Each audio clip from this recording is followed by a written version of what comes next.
ಆರೋಗ್ಯ ಮತ್ತು ಕುಟುಂಬ ಕಲ್ಯಾಣ. ರಾಜ್ಯದಲ್ಲಿ ತೀವ್ರ ಅಸ್ವಸ್ಥತೆಯಿಂದ ಬಳಲುತ್ತಿರುವ ರೋಗಿಗಳಿಗೆ ಉತ್ತಮ ಗುಣಮಟ್ಟದ ಚಿಕಿತ್ಸೆ ನೀಡಿ ಪ್ರಾಣ ಉಳಿಸುವ ಉದ್ದೇಶದಿಂದ ರಾಜ್ಯದ ಪ್ರತಿ ಜಿಲ್ಲೆಯಲ್ಲಿ ಆಧುನಿಕ ಕ್ರಿಟಿಕಲ್ ಕೇರ್ ಬ್ಲಾಕ್ಗಳನ್ನು ಸ್ಥಾಪಿಸಲಾಗುವುದು.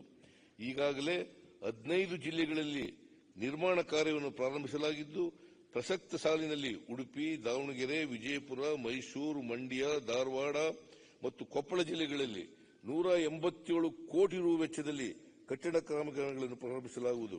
ಮುಂದಿನ ಸಾಲಿನಲ್ಲಿ ಉಳಿದ 9 ಜಿಲ್ಲೆಗಳಲ್ಲಿಯೂ ಕ್ರಿಟಿಕಲ್ ಕೇರ್ ಬ್ಲಾಕ್ಗಳನ್ನು ಸ್ಥಾಪಿಸಲಾಗುವುದು. ತಾಲೂಕು ಆಸ್ಪತ್ರೆಗಳಿಲ್ಲದ ಆನೇಕಲ್, ನೆಲಮಂಗಲ, ಹೊಸಕೋಟೆ, ಶೃಂಗೇರಿ, ಖಾನಾಪುರ, ಶಿರಹಟ್ಟಿ ಮತ್ತು ಯಳಂದೂರು ತಾಲೂಕುಗಳಲ್ಲಿ ಪ್ರಸಕ್ತ ಸಾಲಿನಲ್ಲಿ 100 ಹಾಸಿಗೆ ಸಾಮರ್ಥ್ಯದ ತಾಲೂಕು ಆಸ್ಪತ್ರೆಗಳನ್ನು 280 ಕೋಟಿ ರುಗಳ ವೆಚ್ಚದಲ್ಲಿ ನಿರ್ಮಿಸಲಾಗುವುದು. ಆರೋಗ್ಯ ಇಲಾಖೆಯ ಶಿಥಿಲಾವಸ್ಥೆಯಲ್ಲಿರುವ ಕಟ್ಟಡಗಳ ದುರಸ್ತಿ ಮತ್ತು ಉನ್ನತೀಕರಣಕ್ಕೆ 75 ಕೋಟಿ ರುಗಳ ಅನುದಾನವನ್ನು ಒದಗಿಸಲಾಗುವುದು. ಬೆಂಗಳೂರಿನ ಕೆಸಿ ಜನರಲ್ ಆಸ್ಪತ್ರೆ ಆವರಣದಲ್ಲಿ ತಾಯಿ ಮತ್ತು ಮಕ್ಕಳ ಆಸ್ಪತ್ರೆ ಕಟ್ಟಡ ಮತ್ತಿತರ ಮೂಲಸೌಕರ್ಯ ಕಾಮಗಾರಿಗಳನ್ನು 150 ಕೋಟಿ ರು ವೆಚ್ಚದಲ್ಲಿ ಪ್ರಾರಂಭಿಸಲಾಗುವುದು. ಗ್ರಾಮೀಣ ಪ್ರದೇಶದ ಜನರಿಗೆ 24x7 ತುರ್ತು ಆರೋಗ್ಯ ಸೇವೆಯನ್ನು ನೀಡಲು ಮುಂದಿನ 2 ವರ್ಷಗಳಲ್ಲಿ 350 ಕೋಟಿ ರುಗಳ ವೆಚ್ಚದಲ್ಲಿ 25 ಪ್ರಾಥಮಿಕ ಆರೋಗ್ಯ ಕೇಂದ್ರಗಳನ್ನು ಸಮುದಾಯ ಆರೋಗ್ಯ ಕೇಂದ್ರಗಳನ್ನಾಗಿ ಮೇಲ್ದರ್ಜೆಗೇರಿಸಲಾಗುವುದು. ಪ್ರಸಕ್ತ ಸಾಲಿನಲ್ಲಿ 15 ಸಮುದಾಯ ಆರೋಗ್ಯ ಕೇಂದ್ರಗಳನ್ನು ಮಾನವ ಸಂಪನ್ಮೂಲಗಳೊಂದಿಗೆ ಕಾರ್ಯಗತಗೊಳಿಸಲಾಗುವುದು. ಕಲ್ಯಾಣ ಕರ್ನಾಟಕ ಭಾಗದಲ್ಲಿ 46 ಹೊಸ ಪ್ರಾಥಮಿಕ ಆರೋಗ್ಯ ಕೇಂದ್ರಗಳನ್ನು 221 ಕೋಟಿ ರುಗಳ ವೆಚ್ಚದಲ್ಲಿ ಕೆಕೆಆರ್ಡಿಬಿ ಮೂಲಕ ಸ್ಥಾಪಿಸಲಾಗುವುದು.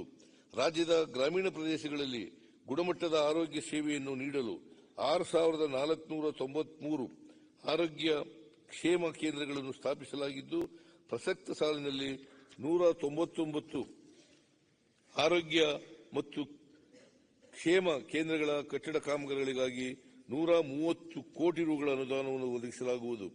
ಜಿಲ್ಲಾ ಆಸ್ಪತ್ರೆಗಳು ಮತ್ತು ವೈದ್ಯಕೀಯ ಕಾಲೇಜುಗಳಲ್ಲಿರುವ ಮಕ್ಕಳ ತಜ್ಞರು ಮತ್ತು ಕ್ರಿಟಿಕಲ್ ಕೇರ್ ಮೆಡಿಸಿನ್ ತಜ್ಞ ಮತ್ತಿತರ ತಜ್ಞ ವೈದ್ಯರುಗಳ ಸೇವೆಯನ್ನು ಟೆಲಿ ಐಸಿಯು ವ್ಯವಸ್ಥೆಯ ಮೂಲಕ ತಾಲೂಕು ಆಸ್ಪತ್ರೆಗಳಿಗೆ ಒದಗಿಸಲಾಗುವುದು. ಕ್ಯಾನ್ಸರ್ ರೋಗಿಗಳಿಗೆ ಚಿಕಿತ್ಸೆ ಮತ್ತು ನಿರಂತರ ಅನುಸರಣೆಗಾಗಿ ಬಹುತೇಕ ಜಿಲ್ಲೆಗಳಲ್ಲಿ ಕೀಮೋಥೆರಪಿ ಚಿಕಿತ್ಸಾ ಕೇಂದ್ರಗಳು ಲಭ್ಯವಿರದ ಕಾರಣ ಸರ್ಕಾರವು 20 ಕೋಟಿ ರು ವೆಚ್ಚದಲ್ಲಿ ಪ್ರತಿ ಜಿಲ್ಲೆಯಲ್ಲಿಯೂ ಒಂದು ಡೇ ಕೇರ್ ಕೀಮೋಥೆರಪಿ ಕೇಂದ್ರವನ್ನು ಸ್ಥಾಪಿಸಲಾಗುವುದು. ಮಹಿಳೆಯರಲ್ಲಿ ಹೆಚ್ಚುತ್ತಿರುವ ಸ್ತನ ಕ್ಯಾನ್ಸರ್ ಮತ್ತು ಗರ್ಭಕಂಠದ ಕ್ಯಾನ್ಸರ್ ಮತ್ತು ಪ್ರಾರಂಭಿಕ ಹಂತದಲ್ಲಿಯೇ ಪತ್ತೆ ಹಚ್ಚಿ ಚಿಕಿತ್ಸೆ ನೀಡಲು 20 ಜಿಲ್ಲಾ ಆಸ್ಪತ್ರೆಗಳಲ್ಲಿ ಡಿಜಿಟಲ್ ಮೆಮೊಗ್ರಫಿ ಯಂತ್ರಗಳನ್ನು ಮತ್ತು ಕೆಸಿ ಜನರಲ್ ಆಸ್ಪತ್ರೆ ಬೆಂಗಳೂರು ಹಾಗೂ ಉಡುಪಿ, ಕೋಲಾರ ಮತ್ತು ದಾವಣಗೆರೆ ಜಿಲ್ಲಾ ಆಸ್ಪತ್ರೆಗಳಿಗೆ ಕಾಲ್ಪೋಸ್ಕೋಪಿ ಉಪಕರಣಗಳ ಖರೀದಿಗೆ ಒಟ್ಟಾರೆಯಾಗಿ 21 ಕೋಟಿ ರುಗಳ ಅನುದಾನ ಒದಗಿಸಲಾಗುವುದು. ಮುಂದಿನ 2 ವರ್ಷಗಳಲ್ಲಿ ರಾಜ್ಯದ ಎಲ್ಲಾ ತಾಲೂಕು ಆಸ್ಪತ್ರೆಗಳಿಗೆ ಹಬ್ ಅಂಡ್ ಸ್ಪೋಕ್ ಮಾದರಿಯಲ್ಲಿ ವಿಸ್ತರಿಸುವ ಮೂಲಕ ಸ್ಟೆಮಿ ತೀವ್ರ ಹೃದ್ರೋಗ ಚಿಕಿತ್ಸೆಯನ್ನು ಬಲಪಡಿಸಲಾಗುವುದು. ಇದಲ್ಲದೆ ಸ್ಟೆಮಿ ಮತ್ತು ಸ್ಟ್ರೋಕ್ ಚಿಕಿತ್ಸೆಗಾಗಿ ಥ್ರಂಬೋಲಿಟಿಕ್ ಔಷಧಗಳ ಸಂಗ್ರಹಣೆಗಾಗಿ 32 ಕೋಟಿ ರುಗಳನ್ನು ಒದಗಿಸಲಾಗುವುದು. ರಾಜ್ಯದ ಜಿಲ್ಲಾ ಆಸ್ಪತ್ರೆಗಳನ್ನು ಅಗ್ನಿ ಅವಘಡಗಳಿಂದ ರಕ್ಷಿಸಲು 13 ಜಿಲ್ಲಾ ಆಸ್ಪತ್ರೆಗಳಲ್ಲಿ ಅಗ್ನಿಶಾಮಕ ವ್ಯವಸ್ಥೆಯನ್ನು 6 ಕೋಟಿ ರುಗಳ ವೆಚ್ಚದಲ್ಲಿ ಅಳವಡಿಸಲಾಗುವುದು. 2025ರೊಳಗೆ ಕ್ಷಯರೋಗ ನಿರ್ಮೂಲನೆಗೊಳಿಸಲು ಪ್ರಾಥಮಿಕ ಆರೋಗ್ಯ ಕೇಂದ್ರಗಳಲ್ಲಿ ಕ್ಷಯ ರೋಗ ತಪಾಸಣೆಗಾಗಿ 87 ಟ್ರೂ ನ್ಯಾಟ್ ಮೆಷಿನ್ಸ್ಗಳನ್ನು ಖರೀದಿಸಲು 6 ಕೋಟಿ ರುಗಳ ಅನುದಾನವನ್ನು ಒದಗಿಸಲಾಗುವುದು.